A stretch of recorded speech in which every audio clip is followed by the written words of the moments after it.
I would like to now welcome Amanda Jekums, who will be introducing our lightning talk speakers and also moderating our next panel discussion.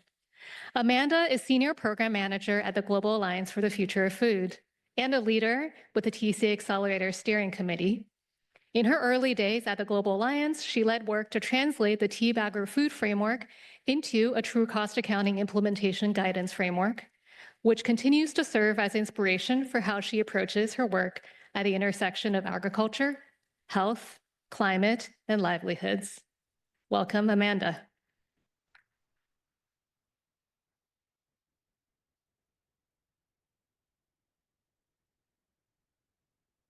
Thanks, Joanne. It's lovely to be with all of you today.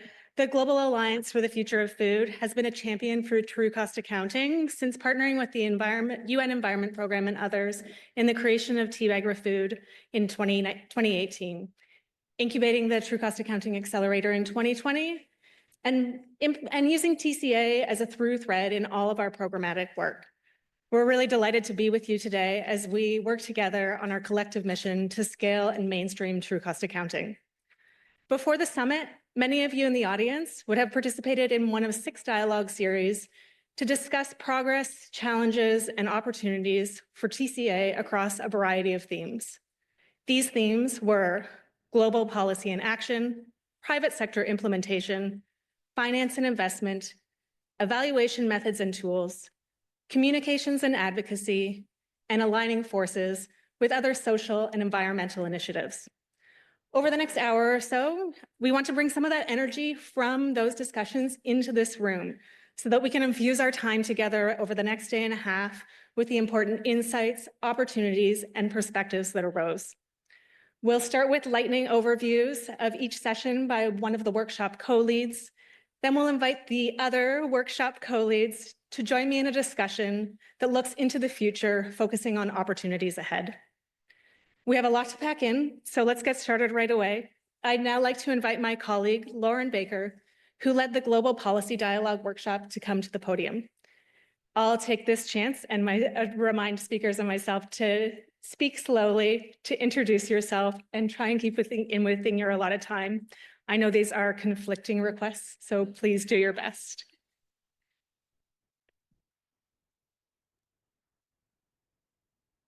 Thank you, Amanda. And yes, I'm Lauren Baker. I'm with the Global Alliance for the Future of Food. I'm Deputy Director there. And it has been such a privilege and a pleasure to see this true cost accounting community grow over really, I think, what has been 10 years of work and investment, systemic investment, to really think about how we change our mind about food systems impacts and outcomes. And I want to say how thrilled we are to be here at FAO, which of course, like just to echo Alexander's words earlier, is, the global food and agriculture institution that sets standards and guidance for governments. And so to have this place legitimizing true cost accounting as a evaluation framework for food systems is extremely important. So wonderful to be here. And my instructions are to give you a brief overview of the policy dialogue. And so, one of the key policy themes was this sort of idea of institutionalization and mainstreaming and strengthening true cost accounting approaches and thinking. So I think we've got some slides here. I want to take you through 3 quick barriers and then 3 quick themes that lead to action. So the first barrier that we talked about in our discussions was really this kind of idea, this barrier of the cheap food paradigm, and that the cheap food paradigm obscures pathways, clear pathways forward. So we are hooked, addicted to producing food at a very low price, and that comes at a very high cost. In our discussions, we talked about how industrial food systems have distorted the perception of what we in society think about vis-a-vis food systems outcomes and impacts, and that health, refocusing food systems on health as a central outcome and healthy food environments is really important. So shifting from industrial, fossil fuel intensive food systems that are harmful to health-focused ecological food systems really breaks us away from the cheap food paradigm and refocuses the incentives appropriately. And I like the word, Jen, that you used earlier, it's a correction. It's about like a full and complete correction. So very quickly, of course, political cycles and policy silos also make systemic approaches difficult. Here we talked about the political economy and power, the underlying structures that hold back change, vested interests that impede action. So again, also from a policy perspective, there's jurisdictional divides that create fragmentation, making food policy difficult. But I'm reminded of important work that's happening around city region food systems, around reconnecting urban consumers with farmers and vice versa. And so TCA is a tool that holds our hand during the transformational change that we need to communicate to policymakers. The third barrier is one of my favorites, that complexity is an excuse for inaction. So we've heard a lot already about the food system is complex. We live in a complex, ever-changing environment, that our data challenges and methodologies are complex. And I think you'll hear a lot about this over the next few days. Last night at the reception, a colleague said, you know, we can sink under the weight of our ambition if we let complexity get in the way. But we also heard about really inspiring businesses like Naturacy, who is figuring out ways to re-incentivize healthier food systems, both from the farmer perspective and the consumer perspective. So there is no excuse for inaction, and certainly complexity can't be an excuse for inaction. And then now I'm going to turn to the themes that we discussed that help us lead the way forward. One is a theme around catalytic funding and finance. How do we use funding and finance to leverage, in particular, subsidy reform? We know that, I've mentioned this, financial flows need to flow to the right. Financial flows needs to move to the right incentives. And if we're not including government and policy in that, we're missing the elephant in the room. It's the grand majority of incentives, fundings, and programs, though they need to be re-incentivized away from harmful, unhealthy practices toward equitable, nourishing, and ecological food systems. And we need to do this in a way that centers rights, equity, and justice. These issues are at the heart of food systems transitions. Most of the solutions that governments can support uphold rights-based approaches and strengthen social protection programs, complement social services that protect vulnerable communities. And so we need to move from a commodification of food to a rights-based approach for food, making food a public good. And then finally, the final theme that we discussed in our policy dialogue is TCA as a powerful risk mitigation tool. TCA can be a design tool. It can be a forecast and futures thinking tool. And an example of this is thinking about how agroecology de-risks food systems investments by building resilience and adaptation. So I'll end there with just a few highlights from this policy dialogue. And who's up next? Should we just pass the baton?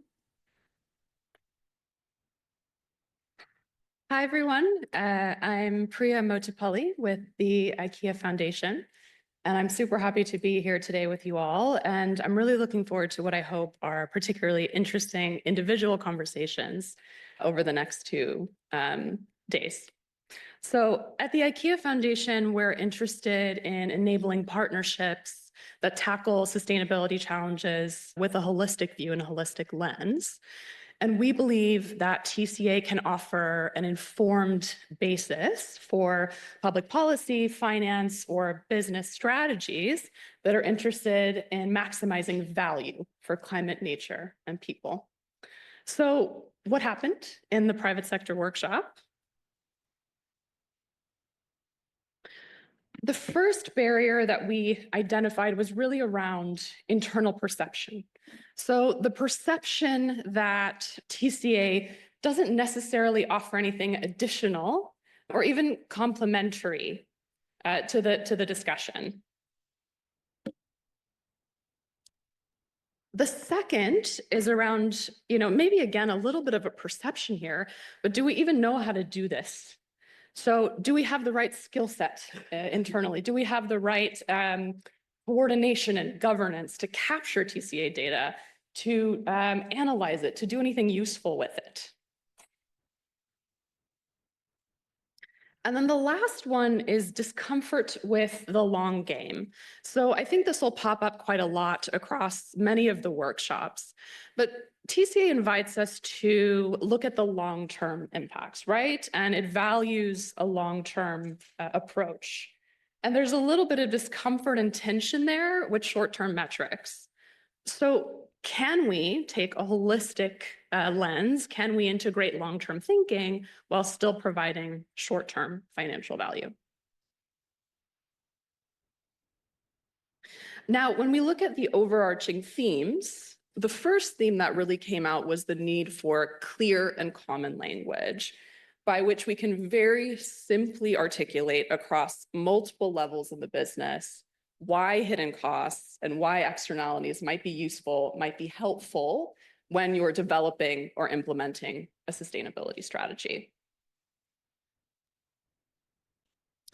The second was really around getting better. So getting better at streamlining information, getting better at sharing data, and also building on existing work. So particularly for companies that have been in this space for a little while, that have maybe developed a little bit of internal expertise and have had some success integrating it into decision-making, how do we leverage this for companies that are interested in coming in so that those new companies don't have to kind of develop these individual processes, so you don't have to kind of keep banging your head against the wall trying to, get multiple layers of buy-in. Maybe it's just not happening right now. Maybe there's other resource needs.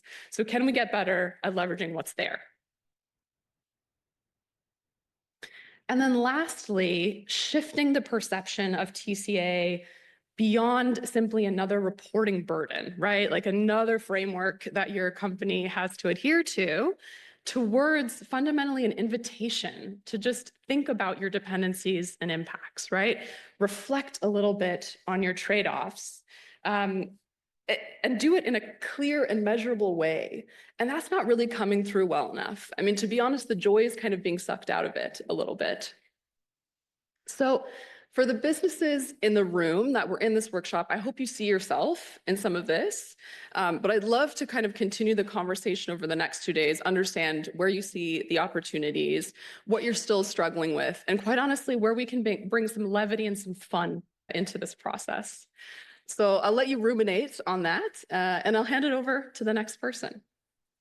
Hello, everyone. My name's Tim Crosby. I have multiple hats that I have to share for this room because I confuse people with them.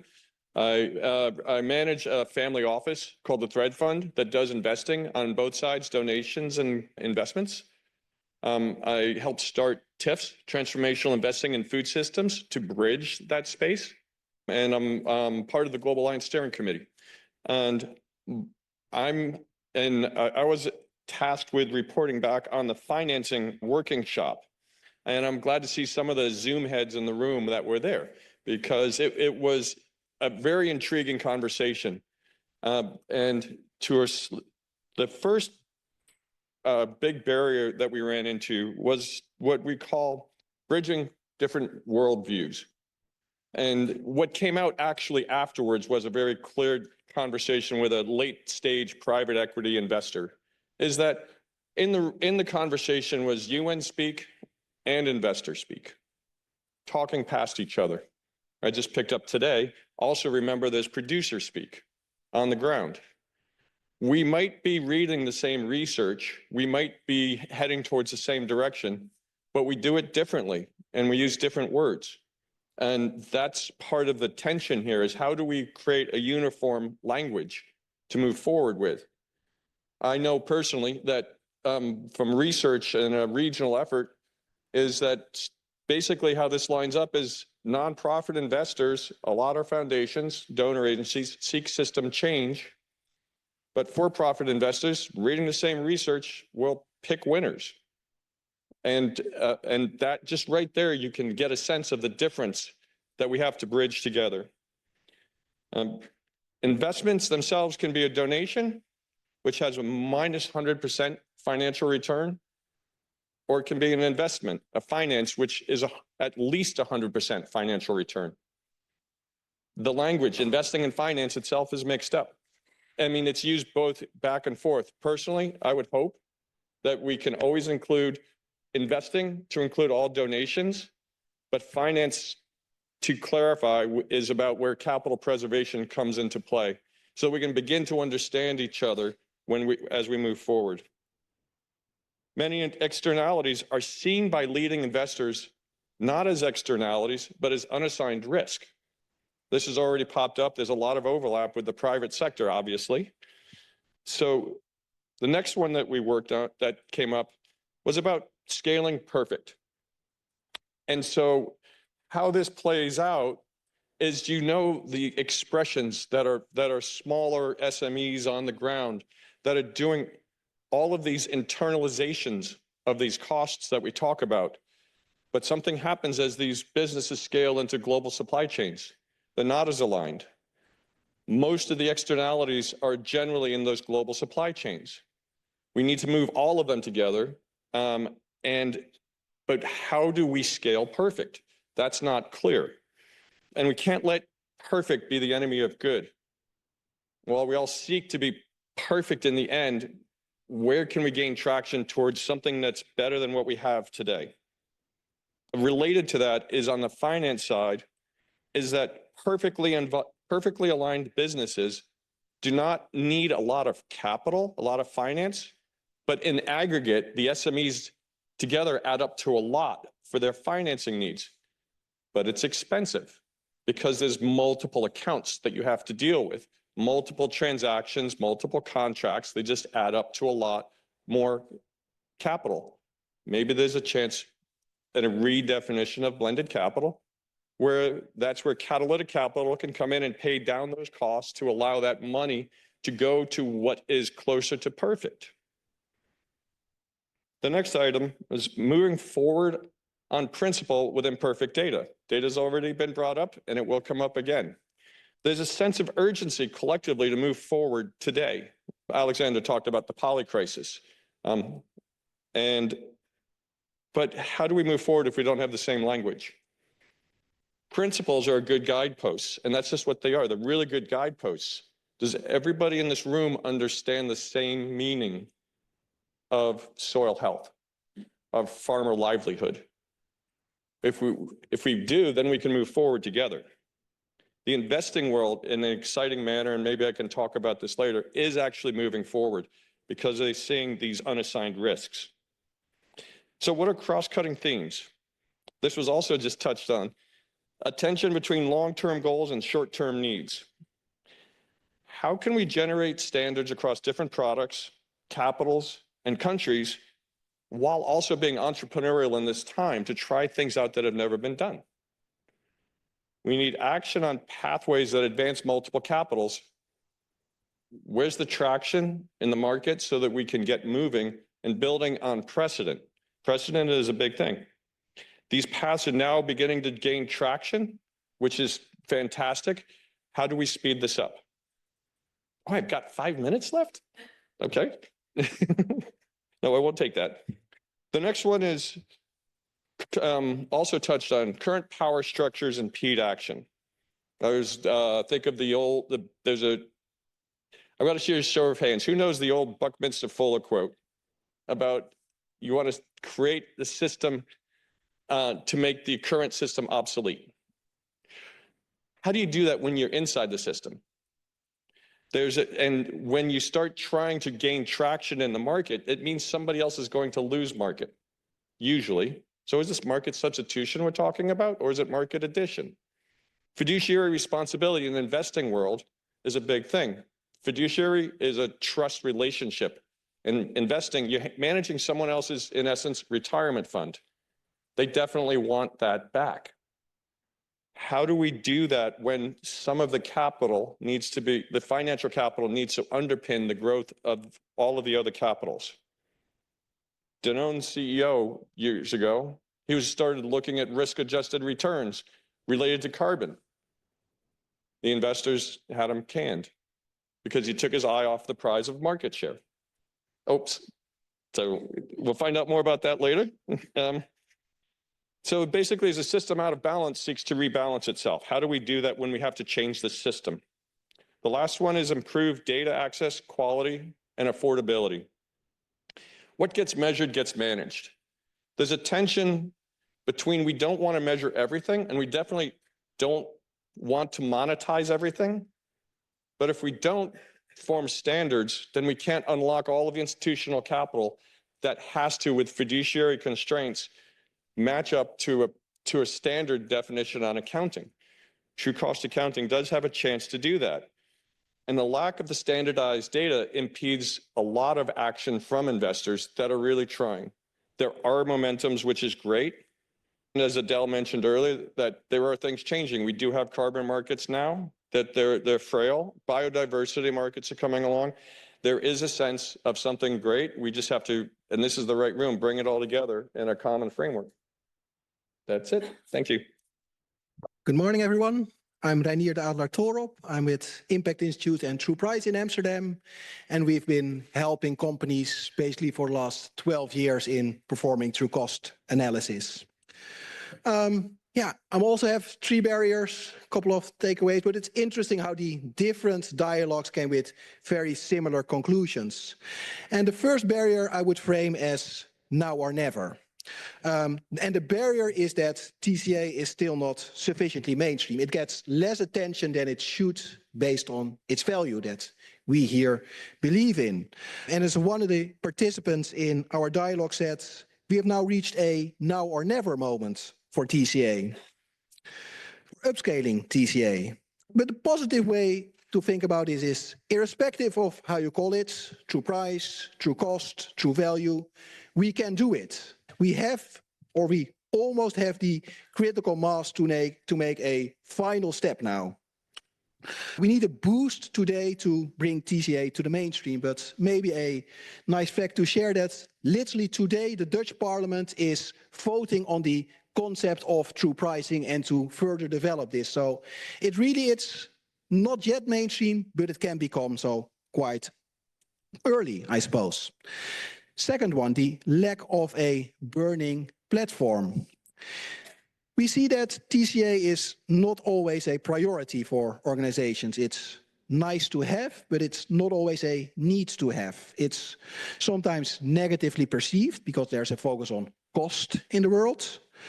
And one of the issues we find when doing TCA analysis is that in some decisions, TCA analysis was really needed to swing from decision A to decision B.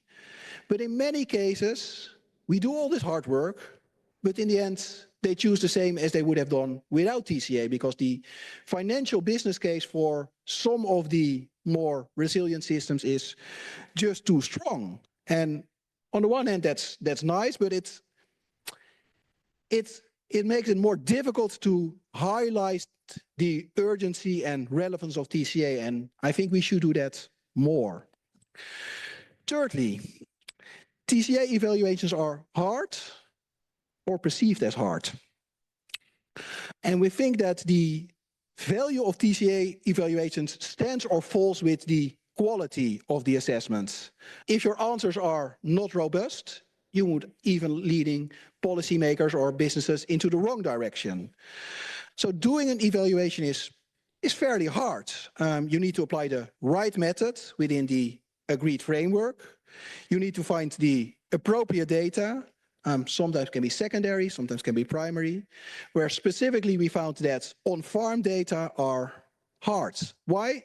Because farmers have a job. It's being a farmer. It's not collecting TCA data. As Lauren said, let complexity not be an excuse for inaction. We can do it, but it's hard work. 3 other topics. First, the need for standardization of TCA.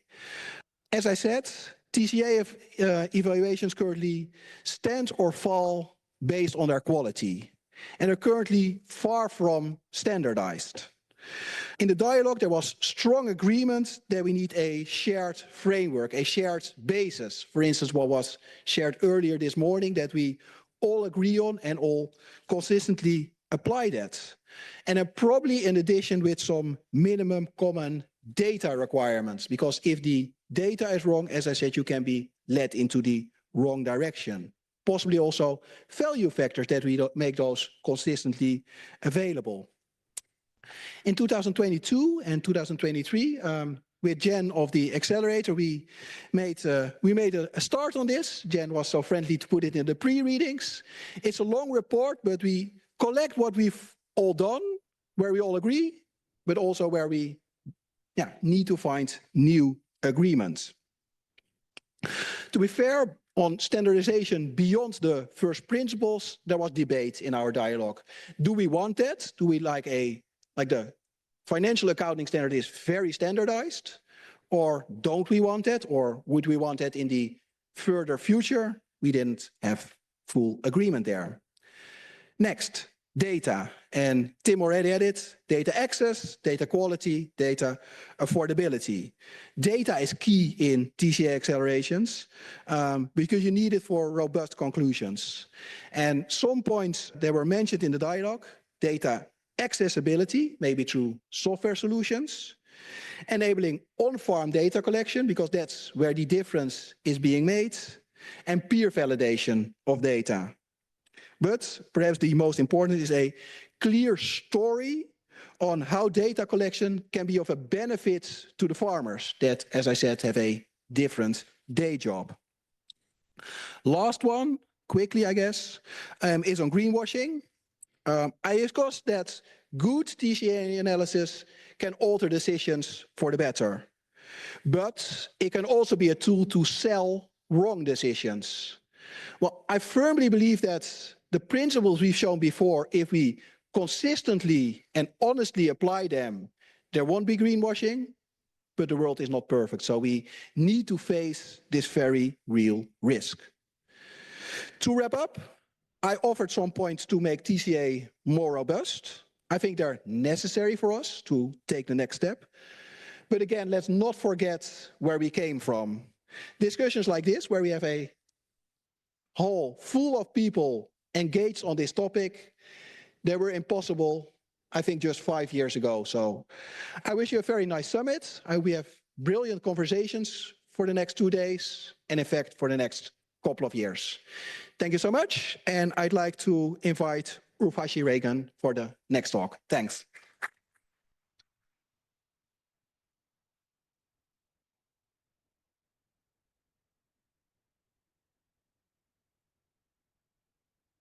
Good morning. It's very exciting to be here. So we had the communications and advocacy dialogue, which included a lot of advocates and communication experts for various advocacy groups. We also was able to co-lead with our journalist and author who's here, Tom Philpott, and you'll hear him in the panel discussion, really trying to get a handle on all of those who are reporting, talking, advocating for food systems transformation in the context of true cost accounting. And I have this buzzer, right? Thank you. So in terms of looking at the barriers, you're going to see some pretty familiar themes to some of the others. The first barrier we came across was the fact that TCA is just too difficult to communicate. It's a holistic system. How do you do it in a soundbite or a TikTok video or an Instagram post. It's very difficult to talk about TCA in a very, very simplistic way. And this is a challenge for all of us in the room. But we know the advantages of TCA and being able to talk about so many different capital areas: social, climate, environment, health, human. But there's a tendency to narrow in sometimes on only one lens. And I think about climate often and translating all of food transformation into greenhouse gas emissions. That leads us to strange places when we only look with one lens into these, and can leave out really important dimensions and contexts that we need to be including, that lead us to things like ultra-processed foods are a solution in food systems transformation. This underscores the need for us to get better at being able to be broader in the way we're able to explain what TCA is. Second barrier, and this was coined by Tom Philpott, the zombie narratives out there. We face these zombie narratives all the time. They're generally driven by big agriculture that's paying for advertisement, paying for lobbying dollars. What are these narratives? How are we going to feed 9 billion people on Earth? We can't do it now. How will we do it? We can only do it through technology. Intensive or extractive systems are the most efficient, and therefore we should be looking at efficiency as the way to achieve food systems transformation. The problems with these, of course, are they keep us in status quo. They keep us in chemically reliant agriculture that is not getting us to the transformation that we need, and they keep us on the wrong treadmill. They also, before we move on, mask the externalized costs of our system. And so we don't actually get to where the true hidden costs are. So we have to find a way to overcome these zombie narratives. The third barrier we highlighted, and I see it on many other slides, is greenwashing. Oh, that hurts the 2 minutes. And I think we all know what that is, but the solution is really we have to be proactive in our communication and we have to be reactive in our communication. And it's two different things and it's two different approaches, but both are necessary in order for us to deal with the challenges. When it comes to the themes that we found, it's positive stories that can demonstrate the change that we want to see. We need to be able to connect the abstract, the concepts, with action on the ground and concrete things that are happening. And that's how we're going to be able to highlight how true cost accounting can actually achieve success on the ground, how it is viable, and how holistic change is possible. The next theme is really flipping the zombie script, and how we do that is by posing new questions. How can we restore land and build soil fertility over time? How can we reverse land degradation? How can food systems support livelihoods and local economies? How can we support biological and nature-based food systems like agroecology and regenerative agriculture? These are the questions we must pose so that we have a purpose in describing why true cost accounting is being used and what we are trying to get as a result of it. Finally, we need to drive understanding with evidence, clarity, and hope, and be able to do that in a way that is understandable. I want to give a shout out to IPES Food and Nick Jekums, the executive director who's in the room with us today, for creating, this is just one of many incredible animations they have that help describe true cost accounting. And we can play it. How much do we really pay for what we eat? While our food might appear to be cheap, we actually pay for it many times over. First, unhealthy diets generate a massive health bill. 70 to 90% of healthcare costs are driven by chronic illnesses, most of which are diet-related, like diabetes and heart disease. Second, keeping food cheap means keeping labor costs down. This means poverty wages and inadequate worker safety and protection, making food and agriculture the most dangerous sector in the economy. Third, the environmental cost of how we produce our food is immeasurable. Biodiversity loss alone costs 3% of global GDP per year. And when we pollute our environment with pesticides, fertilizers, and antibiotics, we're not only destabilizing ecosystems, we're putting our own health at risk. And the costs don't stop there. A huge amount of public funding is used to keep the system in place. So low cost is really just displaced cost. Cheap food is actually very expensive for people on the planet and keeps us locked into an unhealthy and unsustainable food system. But what if healthy food was subsidized instead of unhealthy food? What if food prices covered the cost of safe jobs and fair wages? What if we paid what it costs to protect the environment today, rather than passing on a larger bill to future generations? What if we shifted from a low-cost to a true-cost food system?